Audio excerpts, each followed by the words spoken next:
আসসালামু আলাইকুম রহমতুল্লাহ। প্রিয় শিক্ষার্থী বন্ধুরা, আশা করি সবাই ভালো আছো। আজকের এই ক্লাসে আসার জন্য এবং ভিডিওটি দেখার জন্য তোমাদের সবাইকে স্বাগত এবং শুভেচ্ছা জানাচ্ছি। আমি মোহাম্মদ আব্দুর রহিম, সহকারী শিক্ষক। অভিনন্দন, শুভেচ্ছা আমাদের চ্যানেল এমআরএস রহিম 97। তো প্রিয় শিক্ষার্থী বন্ধুরা, আজকে তোমাদের সাথে শেয়ার করব নবম শ্রেণীর তথ্য যোগাযোগ প্রযুক্তি চতুর্থ অধ্যায় স্প্রেডশিট এবং আমার হিসাব নিকাশ। খুবই গুরুত্বপূর্ণ এবং চমৎকার একটি পাঠ নিয়ে আজকে তোমাদের সামনে হাজির হয়েছি।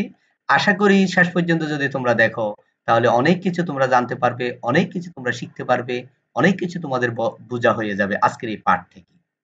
তো এসো আমরা কিছু ছবি দেখি। এখানে যে ছবিটা দেখতে পাচ্ছি, এখানে কম্পিউটারে কাজ করতেছে। দেখো আমরা দেখি, এখানেও কম্পিউটারে কাজ করতেছে। হ্যাঁ, এখানে হিসাব নিকাশের কাজ করছে, যেটা হচ্ছে আমরা হিসাব নিকাশের যে সফটওয়্যারটা দেখতে পাচ্ছি, এখানেও একই দেখতে পাচ্ছি আমরা সেটা। তো এখন উপরের ছবিগুলোর মাধ্যমে তোমরা কি বুঝতে পারছো?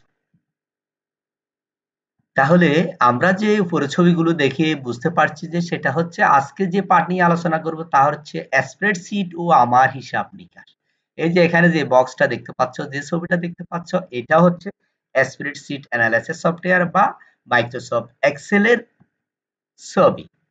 তো এখন আমরা যে পাঠ নিয়ে আমরা আলোচনা করব আজকে, এই পাঠ শেষে তোমরা জানতে পারবে, শিক্ষার্থীরা জানতে পারবে স্প্রেডশিট সফটওয়্যার সম্পর্কে তোমরা বলতে পারবে এটা কি জিনিস, স্প্রেডশিট ব্যবহারের ক্ষেত্র চিহ্নিত করতে পারবে, স্প্রেডশিট সফটওয়্যার মেনু পরিচিত বলতে পারবে, স্প্রেড সফটওয়্যারের ফর্মুলা ব্যবহার করে হিসাব করতে পারবে। খুবই চমৎকার বিষয়টা নিয়ে আজকে আলোচনা। তোমরা যদি শেষ পর্যন্ত থাকো তাহলে দেখবে যে অনেক কিছু তোমাদের জানা হয়ে গেছে। তো স্প্রেডশিট ব্যবহারিক ক্রমবিকাশ আজ থেকে হাজার হাজার বছর আগে থেকেই কি শুরু হয়েছিল, কিভাবে মানুষ হিসাব নিকাশ করতো, এটাই। তাহলে প্রথম আবিষ্কার হয়েছিল হিসাবকারী যন্ত্র, হিসাবের নাম ছিল হচ্ছে অ্যাবাকাস। এটাকে আরো মডিফাই করে, আরো গবেষণা করে, আরো ডেভেলপ হয়েছে হিসাব নিকাশে যোগ বিয়োগ ভাগ পূরণ করার জন্য ইলেকট্রনিক যন্ত্র, যেটাকে আমরা ক্যালকুলেটর বলে থাকি। এরপরে আরো আপডেট করে করা হয়েছে বিসি ক্যালক, সর্বপ্রথম স্প্রেডশিট সফটওয়্যার, যেটা বিসি ক্যালক নামে প্রথম এটা হয়েছিল অ্যাবাকাস, অ্যাবাকাস থেকে ক্যালকুলেটর, ইলেকট্রনিক যন্ত্র, তারপরে এটাকে আরো মডিফাই করে আরো আপডেট করে করা হয়েছে স্প্রেডশিট সফটওয়্যার। এরপরে হচ্ছে ওপেন অফিস ক্যালক। এগুলো সবগুলো সফটওয়্যার দিয়ে হিসাব নিকাশ করা হয় প্রিয় বন্ধুরা। বর্তমানে সবচেয়ে বেশি সারা পৃথিবী জুড়ে সবচেয়ে বেশি জনপ্রিয় এবং সহজ প্রোগ্রাম সেটা হচ্ছে এক্সেল। এক্সেলের মাধ্যমে আমরা যাবতীয় হিসাব নিকাশ, যোগ বিয়োগ ভাগ পূরণ যত আছে সবগুলো কাজ আমরা করে থাকি। দেখো স্প্রেডশিট সফটওয়্যার খোলার নিয়ম, কিভাবে খুলবে? প্রথম হচ্ছে স্টার্ট মেনুতে যাবে। স্টার্ট মেনুতে গিয়ে তারপরে তোমাকে অল প্রোগ্রামে ক্লিক করতে হবে। অল প্রোগ্রামে ক্লিক করার পরে মাইক্রোসফট অফিস নামের একটা ফোল্ডার পাওয়া যাবে। ওই ফোল্ডারের ভিতরে মাইক্রোসফট অফিস এক্সেল 2007 থাকতে পারে। এখন এটাকে আরো আপডেট করা হয়েছে, 2010 হয়েছে, 16 হয়েছে, 19 পর্যন্ত এখন রয়েছে। প্রতিটি আপডেট হচ্ছে। তাহলে এখন যে আমরা জানলাম আমরা স্প্রেডশিট সফটওয়্যারটা কিভাবে ওপেন করতে হয়, তোমরা যদি এভাবে ফলো করো একেবারে সহজে তোমরা জেনে যাবে স্প্রেডশিট সফটওয়্যার আসলে কি জিনিসটা, এটা দিয়ে কি করে, এটা আমরা আরেকটু আলোচনা করব। স্প্রেডশিটের আবিধানিক অর্থ হলো ছড়ানো বড় মাপের কাগজ বা পাতা। স্প্রেডশিট ডাটা অ্যানালাইসিস সফটওয়্যার হলো মাইক্রোসফট এক্সেল। এক্সেলের সাহায্যে গাণিতিক সমস্যার সমাধান, তথ্য ব্যবস্থাপনা এবং নিখুঁতভাবে গ্রাফ তৈরি করা যায়। তাহলে এই সফটওয়্যারটার মাধ্যমে তুমি বিভিন্ন ডাটাকে অ্যানালাইসিস করতে পারবা এবং মাইক্রোসফট এক্সেলের এই সফটওয়্যারটার মাধ্যমে তুমি বিভিন্ন গণিতের বিভিন্ন সমস্যা এবং সমাধান করতে পারবা এবং তথ্যকে ব্যবস্থাপনা করতে পারবা, নিখুঁতভাবে গ্রাফ তৈরি করতে পারবা। এটি হচ্ছে এক্সেলের কাজ। তো স্প্রেডশিট সফটওয়্যারের বিভিন্ন টুল বার পরিচিত। স্প্রেডশিটের বিভিন্ন টুল বার রয়েছে, আসলে এগুলোর নাম কি? এই যে আমরা দেখতে পাচ্ছি যেটা হচ্ছে home, insert, page layout, formula, data, review, view. এইগুলোর নাম হচ্ছে, এই রিবনগুলোর নাম হচ্ছে, এটার নাম হচ্ছে টাইটেল বার। ঠিক আছে? তারপর হচ্ছে এটা হচ্ছে মেনু বার। এই যে ছোট, ছোট যেগুলো দেখতে পাচ্ছ, এই যে এটা যেটা দেখতে পাচ্ছি এটার নাম হচ্ছে মেনু বার। তারপরে এখানে যেটা দেখতে পাচ্ছি আমরা এটার নাম হচ্ছে অ্যাড্রেস বার। যেখানে A1 লেখা আছে এটার নাম হচ্ছে অ্যাড্রেস বার। তারপরে এটার নাম হচ্ছে ফর্মুলা বার। যেখানে বিভিন্ন সূত্র বা ফর্মুলা বসানো থাকে বা বসাতে হয় সেটার নাম হচ্ছে ফর্মুলা বার। তারপরে এই পাশে যেটা আছে এভাবে বড় একটা আছে এখানে ধরে নিচের দিকে টান দিলে উপরে নিচে উঠানামা করবে সেটার নাম হচ্ছে স্ক্রল বার। যেটা দিয়ে উপরে নিচে উঠানামা করা যাবে।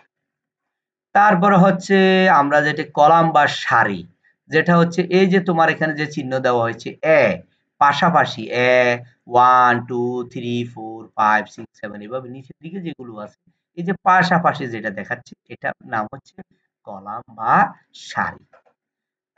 ঠিক আছে? এটা হচ্ছে আম তারপর হচ্ছে রো বা লাইন, রো বা লাইন। ঠিক আছে? কলাম বা সারি। তাহলে এখানে আমাদের যেটা হচ্ছে লাইন হচ্ছে পাশাপাশি যেটা হচ্ছে বা লাইন বা সারি। আবার উপরের থেকে নিচের দিকে যেটা হবে এটা হবে হচ্ছে কলাম। ঠিক আছে? হুম। র বা হচ্ছে সারি হচ্ছে পাশাপাশি আর উপরে নিচে এটা হচ্ছে কলাম। ঠিক আছে? এটা তো বুঝতে পেরেছো যেমন হচ্ছে এ বি সি ডি এগুলো হচ্ছে উপর থেকে নিচের দিকে এটা হবে কলাম। আর হচ্ছে 1 2 3 4 5 এগুলো হচ্ছে পাশাপাশি এগুলো হচ্ছে র বা সারি। তারপরে এগুলো হচ্ছে একেকটা হচ্ছে সেল। র এবং কলামের সমন্বয়ে যে মাঝখানে যে একটা ঘর তৈরি হয়েছে অ্যাক্টিভ সেল এটাকে বলে সেল বলা হয়। কেমন?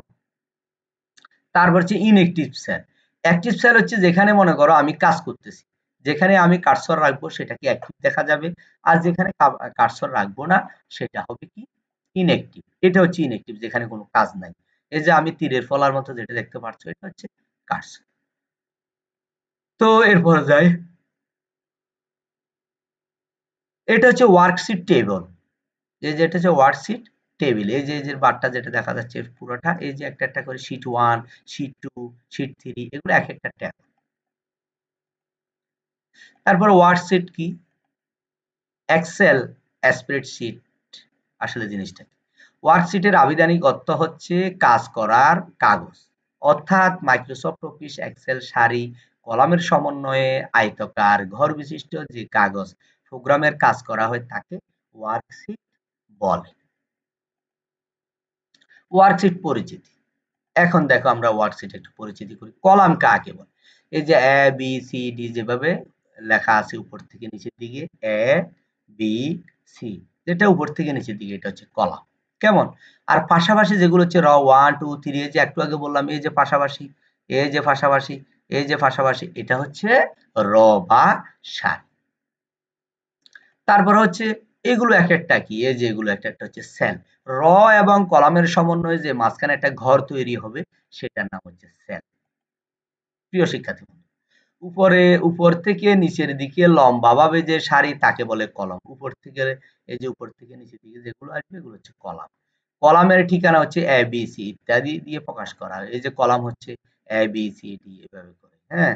তারপরে হচ্ছে বাম দিক থেকে ডানে যে সারি তাকে রো বা সারি বলা হয়। রো এর ঠিকানা হচ্ছে 1 2 3 প্রকাশ করা হয়। ছোট ঘরগুলোকে বলা হয় সেট। যেমন 1 2 3 হ্যাঁ? এগুলো একেকটা হচ্ছে সারি বা হ্যাঁ? তারপরে র এবং কলামের মাঝখানে যেগুলো এগুলো একটা হচ্ছে সেল। এই যে দেখো এই যে গোল ৪ কোণা ৪ বৃত্ত চতুর্ভুজের মতো এগুলো একেকটা হচ্ছে সেল। তো তোমাদের জন্য একটি প্রশ্ন হচ্ছে দেখো কি প্রশ্ন থাকলো তোমাদের? স্প্রেডশিট খোলার নিয়ম কি? স্প্রেডশিটের বিভিন্ন টুলবার পরিচিতি লেখ। স্প্রেডশিট ফাইল মেনু পরিচিতি। এখন ফাইল মেনু পরিচিতি করব আমরা। এটার নাম হচ্ছে নিউ। নতুন কোনো ফাইল নিতে এটি ব্যবহৃত হয়। এটার নাম হচ্ছে নিউ ১ নাম্বার। ওপেন পূর্বের সংরক্ষিত ফাইল খুলতে এটি ব্যবহৃত হয় যেটা ওপেন। তারপরে হচ্ছে সেভ। সেভ চলমান ফাইলকে সংরক্ষণ করতে এটি ব্যবহার হয়। এটার নাম হচ্ছে সেভ। File menu. ৪ নাম্বার হচ্ছে সেভ অ্যাস। সংরক্ষিত ফাইলকে ভিন্ন নামে সংরক্ষণ করতে এটি ব্যবহৃত হয়। একটা ফাইলকে তুমি যদি অন্য কোনো নামে সেভ করতে চাও, একটা নাম আছে, আরেকটা নামে সেভ করতে হলে তোমাকে সেভ অ্যাস ক্লিক করতে হবে, তাহলে নতুন একটা ফাইল হবে। তারপর হচ্ছে প্রিন্ট, চলমান ফাইলকে প্রিন্ট করতে এটি ব্যবহৃত হয়। তারপর হচ্ছে ক্লোজ, চলমান ফাইলকে বন্ধ করতে এটি ব্যবহৃত হয়। তাহলে আমরা ফাইল সম্পর্কে জানলাম। নতুন ওয়ার্কশিট খোলার পদ্ধতি, কিভাবে একটা নতুন একটা ফাইল খুলবে। প্রথমে অফিস বাটনে ক্লিক করতে হবে, তারপরে নিউতে ক্লিক করতে হবে। স্প্রেডশিট ফাইল ডকুমেন্ট সংরক্ষণ করা, কিভাবে একটা ফাইলকে তুমি সংরক্ষণ করবা দেখো। প্রথমে অফিস বাটনে ক্লিক করতে হবে, তারপরে সেভ এসে ক্লিক করতে হবে। সেভ এসে ক্লিক করার পর এখানে ফাইল নেম আসবে, ফাইল নেম আসার পরে ফাইল নেম লিখবা, লিখে তারপরে সেভ দিয়ে দিবা, হয়ে যাবে। স্প্রেডশিট ফাইল ওপেন করার নিয়ম, কিভাবে একটা ফাইল ওপেন করবে এটা আমরা একটু জানি। প্রথমে অফিস বাটনে ক্লিক করতে হবে, তারপরে ওপেনে ক্লিক করতে হবে। ওপেনে ক্লিক করার পর এখানে ফাইল নেম আসবে, এই যে, তারপরে ওপেনে ক্লিক করতে হবে। তারপরে তোমাদের জন্য প্রশ্ন, দেখো স্প্রেডশিট ব্যবহারের ক্ষেত্রসমূহ লিখো, স্প্রেডশিট ব্যবহারের সুবিধাসমূহ লিখো। স্প্রেডশিট ব্যবহারের কি কি সুবিধা আমরা একটু করে দেখি। স্প্রেডশিট সফটওয়্যার ব্যবহারের মাধ্যমে হিসাবের কাজ দ্রুত ও নির্ভুলভাবে করা যায়। যে কোনো ধরনের হিসাবের জন্য সুবিধাজনক। কলাম সারি থাকার কারণে উপাত্ত শ্রেণীকরণ সহজ। সরি, হ্যাঁ, সূত্র ব্যবহারের সুযোগ থাকায় অনেক বেশি উপাত্ত নিয়ে কাজ করা যায়। এর সাহায্যে পরীক্ষার ফলাফল খুব সহজে করা সম্ভব। আকর্ষণীয় গ্রাফ চার্ট ব্যবহার করে উপাত্ত উপস্থাপন করা যায়। এগুলো হচ্ছে স্প্রেডশিটের সুবিধা। তারপরে দেখো আমরা গাণিতিক হিসাব, যোগ বিয়োগ ভাগ পূরণ, ব্যবসায়িক বিভিন্ন কাজে ব্যবহার করতে পারবো। ক্রিকেট খেলায় যে বিভিন্ন প্লেয়ারের হিসাবগুলো রাখা হয়, কত রান করেছে, কত করেছে, কত বলে কত রান, এগুলো করা যায় খুব সহজে। পরিসংখ্যান অফিসে বিভিন্ন তথ্যগুলো এই এক্সেলের সাহায্যে করা হয় বা সংরক্ষণ করে রাখা যায়।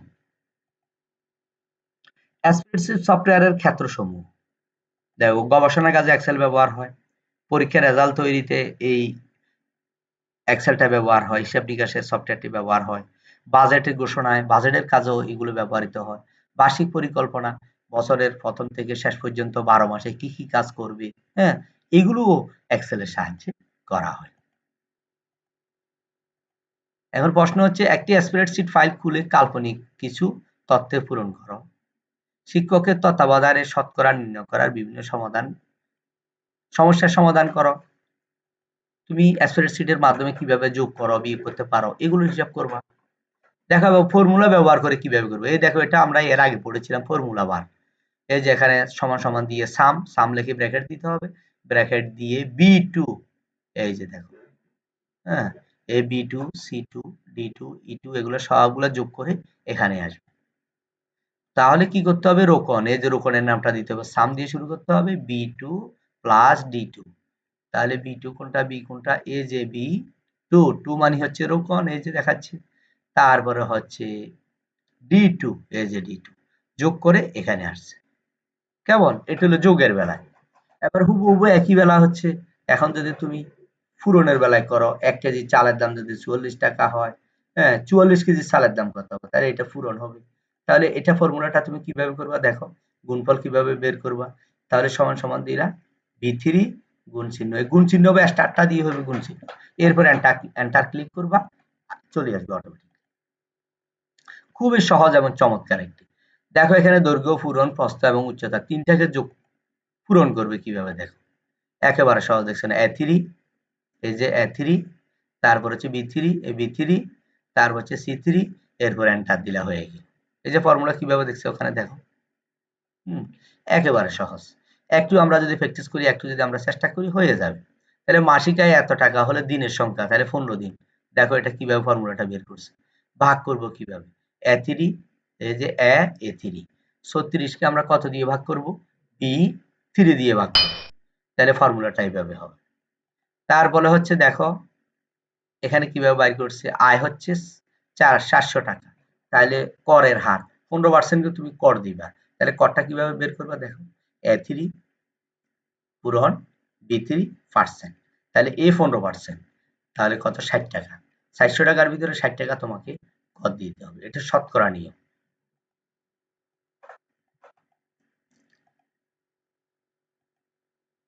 এখন তোমাদের প্রশ্ন হচ্ছে স্প্রেডশিট বলতে কি বুঝো? স্প্রেডশিটের প্রত্যেকটি পেজকে কি বলা হয়? কয়েকটি স্প্রেডশিট সফটওয়্যারের নাম বলো। কোন ধরনের কাজের জন্য স্প্রেডশিট ব্যবহার করা হয়?